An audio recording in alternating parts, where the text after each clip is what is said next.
So what's up, guys? Today, beautiful day, as ever. And I just literally 5 seconds ago figured out I'm gonna start a series on this channel, and I'm gonna call it S13 Talk. All right, because I have an S13 and I talk about that a lot. So I mean, it just it makes sense, right? Right? Right?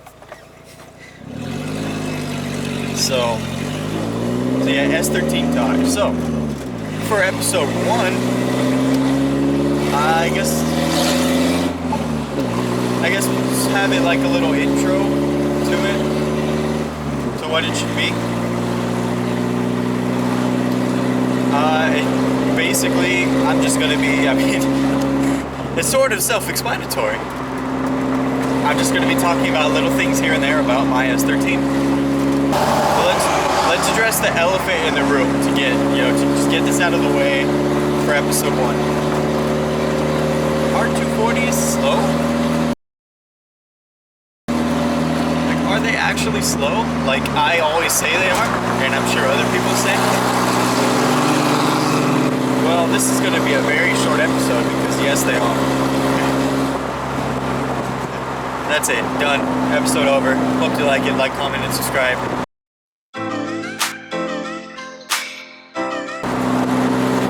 No, I'm kidding. A lot more to go into with that. So, yes, they are slow. If they are stock. If they have the same stock 2.4 cylinder dual cam or single cam, which is a little worse. You want the dual cam, trust me. So, yeah, they're great motors, don't get me wrong, and they have a lot of potential. But from factory, they're slow. They don't make as much power as they can. Nowhere near as much as they can. And that's a little disappointing.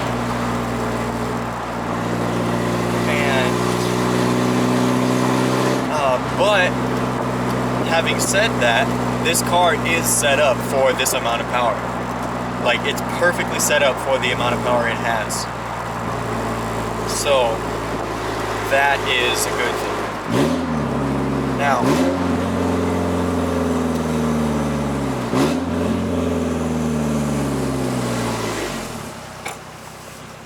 Now, is it slow? Yes, of course.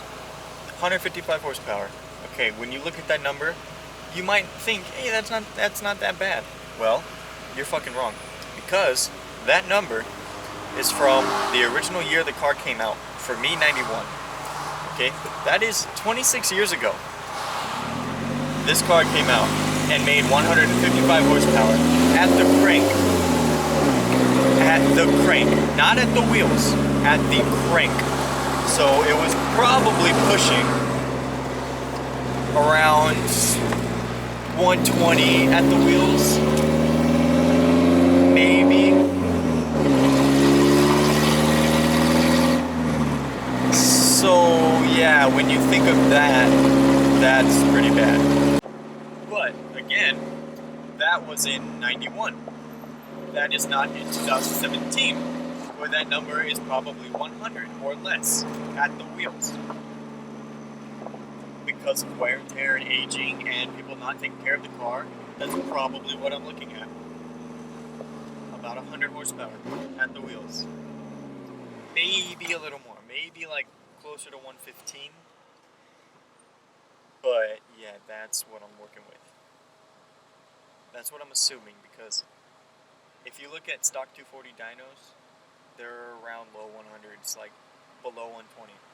So I'm probably in that group. I have less than 200,000 miles though. I have 195,000. So I mean, I have less. Barely, but I have less. So I mean, I guess that's kind of cool. But still, yes, it's slow. It is. In a straight line, it is very slow.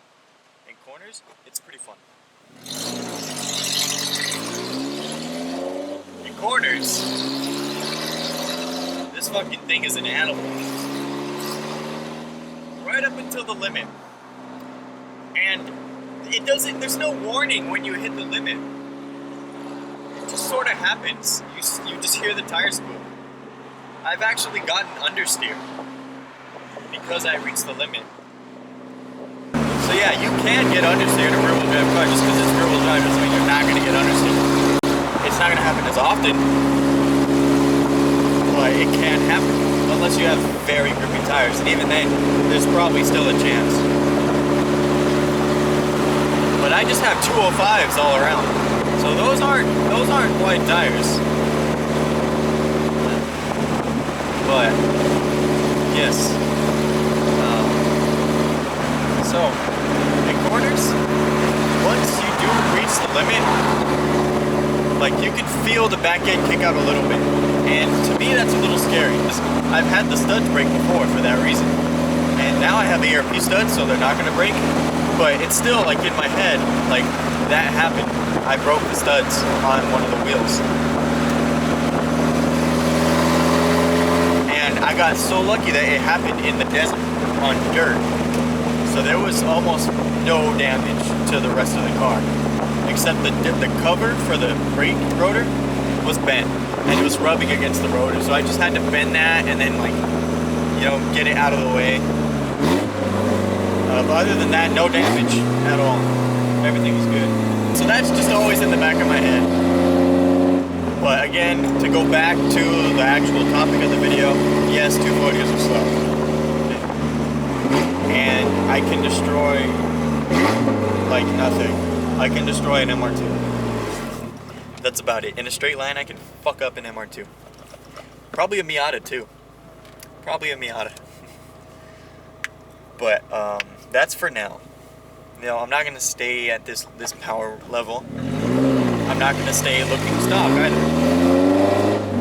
But I'm also not gonna look like a drift car or be a drift car. Now, just because it's slow doesn't mean I don't have fun in this car. I have a lot of fun. This is the most fun car that I've ever owned. And I've owned 4 cars? Yeah, 4 cars. And this was my most favorite. This car was the most fun. Second was a pretty fun car too. But yeah, this car, because there's character. That's what I look for in a car. I look for character. I don't care if it has 1,000 horsepower. If it's boring to drive, then I don't like it. And yeah, I'm sure there's cars that have 1,000 horsepower that are boring to drive. Anything's possible. Honestly, if you're wanting a 240, you should get one. Because they're exactly what you would expect. Literally, exactly. If you picture a 240 and picture driving one, it's just like that. It's very close to what you would expect. The only difference is, in my case, it was a little quicker than I expected. I had very low expectations for this car as far as speed. Because I've been talking shit about 240s for the past like few years about how little power they make and how they could be pushing more. Which is it's just a fact. They're just pushing too little for what they are. But that's gonna change, at least with my 240. Don't you hate those when the light turns yellow and you don't have enough time to react to downshift? I sort of don't like that. On like a plus, you know, you're saving gas, and there could be a cop, which there's one in front of me right now that just turned. So that's good that I didn't downshift. Even though, I mean, I haven't gotten pulled over yet, and I've driven with my light bar on at night. But that makes me sound like a dick. I promise it wasn't to be a dick. Not to everyone. But if someone does cut me off, you know, or if they're driving too slow in the left lane, just gotta, you know, just do that. I don't have a horn, so that's my solution. That and revving. Those two work really well.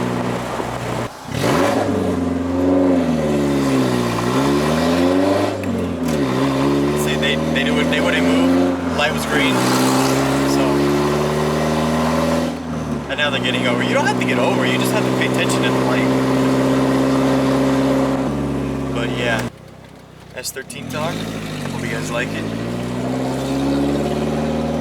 Big things for the channel coming soon. Big things for Vanessa coming real soon. Can't wait for that. But yeah, anyways, y'all like, comment, subscribe, and I will see you guys later. Peace.